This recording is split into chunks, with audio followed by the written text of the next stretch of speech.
राधे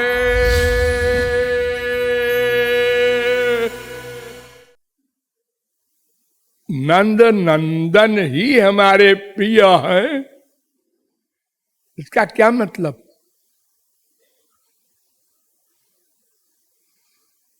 अरे कोई भगवान में भी भेद होता है क्या? हाँ, रसिकों के यहां होता है, सिद्धांत से नहीं होता।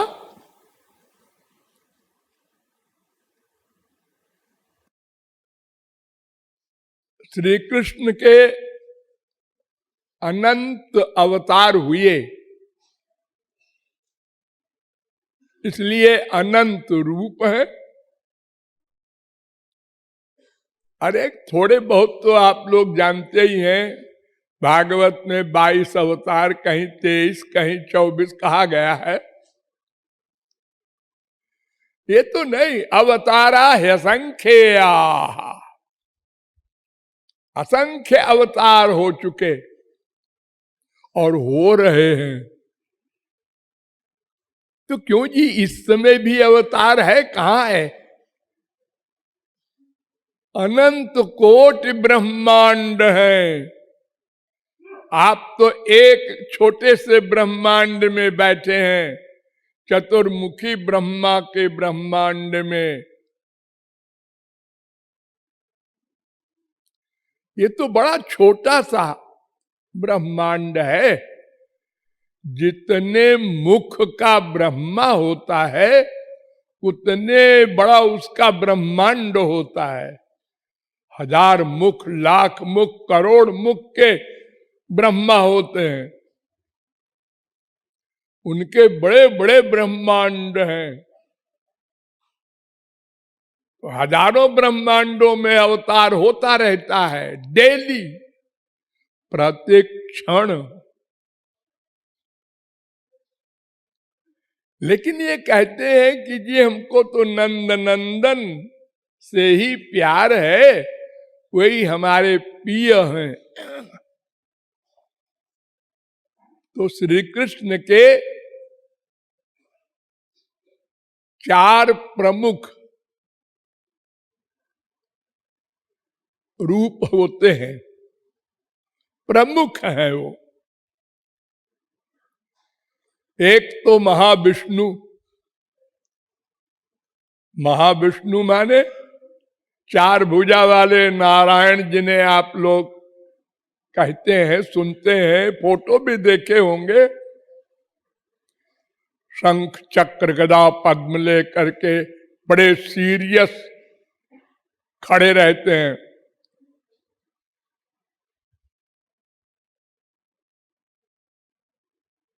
वहां बड़ा ऐश्वर्य है। एक बात आप लोग समझ ले कि एक परव्योम लोक का एरिया है, उस परव्योम लोक में माया नहीं जा सकती। वहां पर ये सूर्य, ये चंद्र जो आपके ब्रह्मांड में है, ये सब के वहां गति नहीं है। परव्योम लोक में श्री कृष्ण ही स्वयं सब कुछ बनते हैं, वहां कोई देवी देवता नहीं घुस सकता। तो उन्हीं अनंत लोक हैं वो। मुंडकोपनिषद में कहा गया है, ते ब्रह्म लोकेशु परांत काले। लोकेशु बहुवचन है, एक लोक नहीं है। अरे मोटे तौर से आप लोग समझ लिए, ये ब्रह्मा का लोक है, ये विष्णु का लोक है, ये शंकर का लोक है, ये राम का लोक है, ये सब अवतारों के लोक होते हैं। और जब अनंत अवतार हुए तो अनंत लोक भी होंगे। भगवान की कोई चीज लिमिटेड नहीं है, सीमित नहीं है। जन्म कर्माभिधानानि संतिमेंग सहस्रशः। 10वें स्कंद के 51वें अध्याय का 37वां श्लोक। भगवान कहते हैं मेरे जन्म माने अवतार और कर्म और नाम आदि अनंत है। अरे अनंत कैसे, कुछ तो बताओ। न शक्यन्ते नुसंख्यातु मनंतत्वान्मयापि। अनंत होने से मैं भी नहीं बता सकता कितने हैं।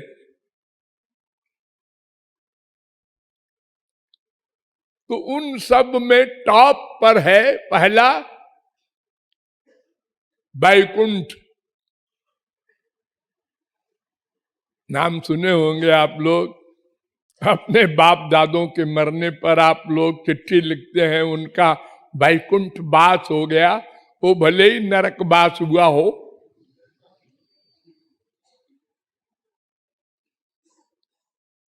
और जो बिल्कुल ही अल्पज्ञ है वो तो लिख देते हैं स्वर्गवास हो गया। 99.9% लोग स्वर्गीय, सब जगह छपा रहेगा यही पुस्तकों में, सब जगह स्वर्गीय। मरे हुए को स्वर्गीय कहते हैं। लेकिन और कोई कोई समझदार जो सुने उने हैं संतों से, तो वो स्वर्गीय नहीं कहते, वो बैकुंठ वास कहते हैं। क्योंकि यद गत्वा न निवर्तन्ते तद्धाम परमम मम। भगवान ने अर्जुन से कहा था जहां जाके नहीं लौटना पड़ता तो मेरा धाम है बैकुंठ।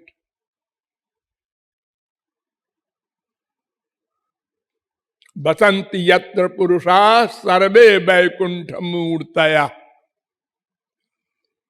लेकिन बैकुंठ में श्री कृष्ण का जो रूप है 4 भुजा वाला, वहां बड़ा ऐश्वर्य है। जैसे संसार में किसी राजा का ऐश्वर्य होता है, आम पब्लिक का आम प्रवेश नहीं है। दर्शन कर लेते हैं लोग बस। कुछ उनके पार्षद हैं जो उनकी सेवा में रहते हैं। जितनों को भगवान ने मारा श्री कृष्ण ने, सब बैकुंठ गए।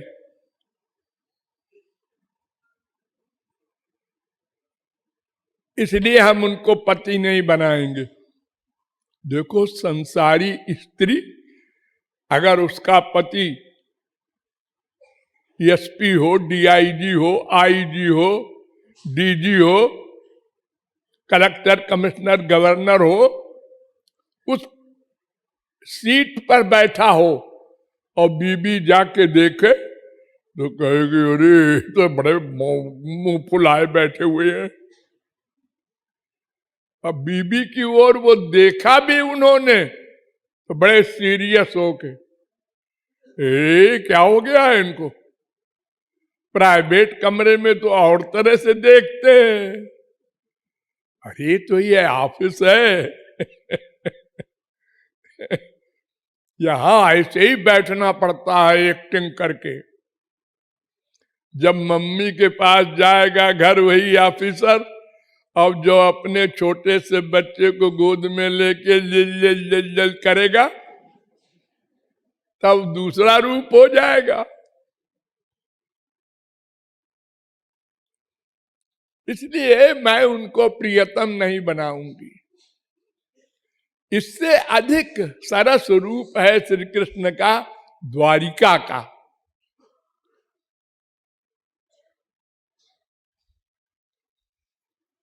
जहां 16,108 पटरानियां रही थी, सबका एक एक महल था और सबके 10-10 बच्चे थे। वो द्वारिका।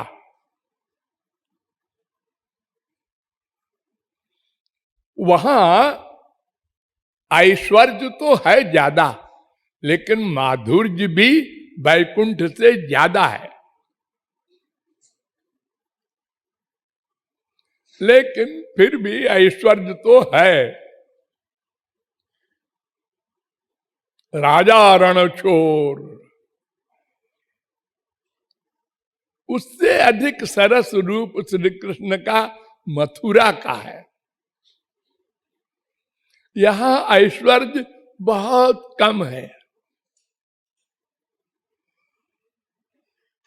अधिक से अधिक माधुर्य है, और सबसे अधिक रस वृंदावन का है। यही नंदनंदन का है स्वरूप। लगभग 100 वर्ष पहले की बात है, वृंदावन में गोवर्धन की तरेटी में एक संत थे।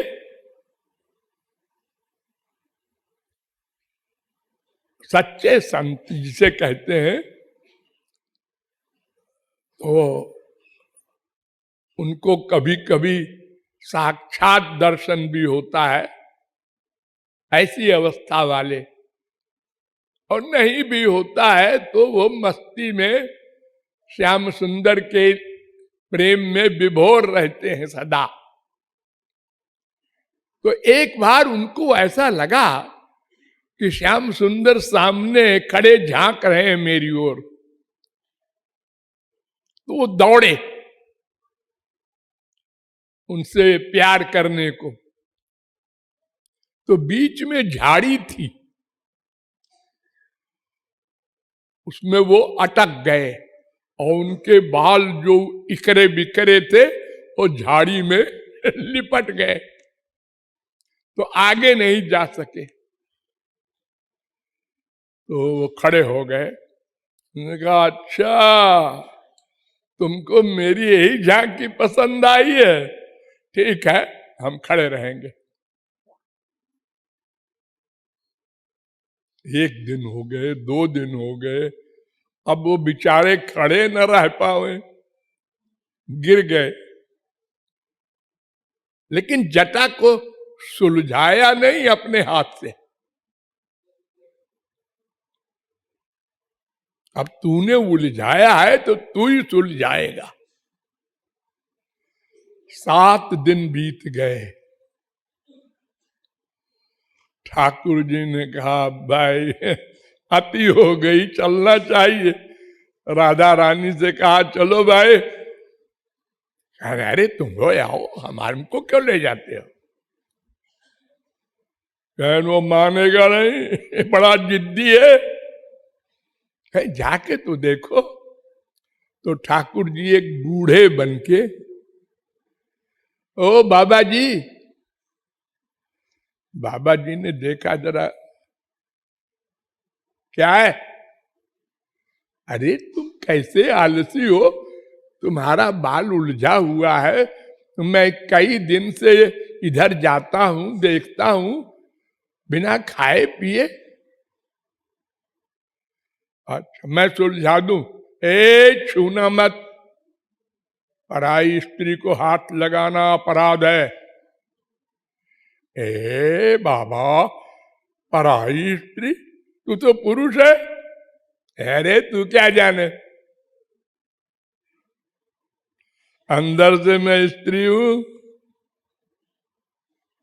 हमारे प्रियतम हैं, उन्होंने उलझाया है, उनको हमारी यही पोज अच्छी लग रही है, तो हम तो उनके सुख के लिए जीवित है।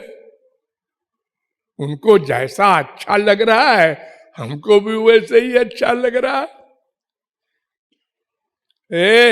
मैं हूं तेरा प्रियतम। बुड्ढे भाग यहां से। ये हमारे प्रियतम बनने आए हैं। आप तो अपने रूप में आना ही पड़ेगा। तो अपना खड़े हो गए त्रिभंगी मुरली लेके दिव्य रूप से।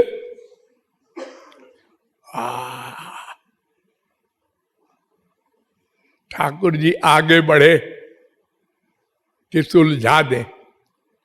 अरे तुमने कहा था ना, जिसने उलझाया है वही सुलझाएगा। अरे रुको, ऐसा है कि तुम्हारे बहुत से रूप हैं। बैकुंठ में तुम हो, द्वारिका में हो, मथुरा में हो, तो हम तो राधा रमण जो हैं वृंदावन के, उनको पति मान रखा है। तो दूसरे हमारे शरीर को छुए, ये हमको बर्दाश्त नहीं होगा। अरे बाबा मैं वही हूं। नहीं तो क्या प्रमाण दूं, बता ना। अगर राधा रानी आके कह दें कि हाँ हाँ ये वही है जिनको तू प्रियतम मानता है, तो हम मान लेंगे। ठाकुर जी ने कहा बड़ा चालाक है, ब्लैकमेल कर रहा है। उन्होंने इशारा किया, आओ भाई, हम पहले ही कह रहे थे साथ चलो, ये नहीं मानेगा। दोनों आए, दर्शन किया बड़े विभोर। तो नंद नंदन का जो रस है वो केवल माधुर्य का है। वहां ऐश्वर्य शक्ति को परमिशन नहीं है अंदर घुसने की। वृंदावन में बाहर रहना खबरदार। यद्यपि जब ठाकुर जी के पिटने की नौबत आई तो ऐश्वर्य शक्ति आ गई चोरी चोरी। यशोदा को विराट रूप दिखाया ना ऐश्वर्य शक्ति ने, और जब वो डर गई और डंडा गिर गया और कांपने लगी, ठाकुर जी ने कहा ये क्यों ऐसा हुआ? अरे ऐश्वर्य शक्ति आई है, भागी वो ऐश्वर्य शक्ति। हमारा काम हो गया, ठाकुर जी की सेवा कर दिया, आप डंडा नहीं पड़ेगा। ऐसे मौके मौके पर वो चोरी चोरी सेवा करती रही ऐश्वर्य शक्ति, प्रकट रूप में नहीं आई। अर्थात ठाकुर जी सदा अपने को दास मानते रहे, सदा। एक्टिंग नहीं, भीतर से। सखाओं को सुख देना है, गोपियों को सुख देना है, माँ को जो जिस भाव से प्यार कर रहा है उसको उसी भाव से सुख देना है, बस एक लक्ष्य। और वे लोग अपने को स्वामी मान रहे थे, वो भी भूल गए कि मैं डांट रहा हूं, मैं गाली दे रही हूं इनको, इनका अपमान कर रही हूं, इनकी तो पूजा आरती करनी चाहिए। सब भूले हुए हैं। जीव अपने को ब्रह्म मानता है, ब्रह्म अपने को जीव मानता है। ये है प्योर माधुर्य भाव,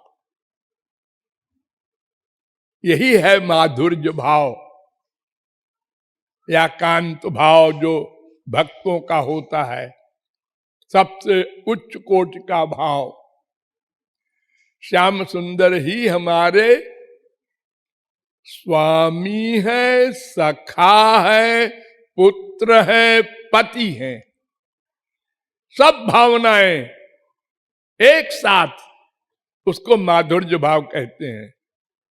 खाली पति है ऐसा नहीं, अभिमाना पति है, एक सेकंड बाद बेटे हैं, आ लल्ला आ।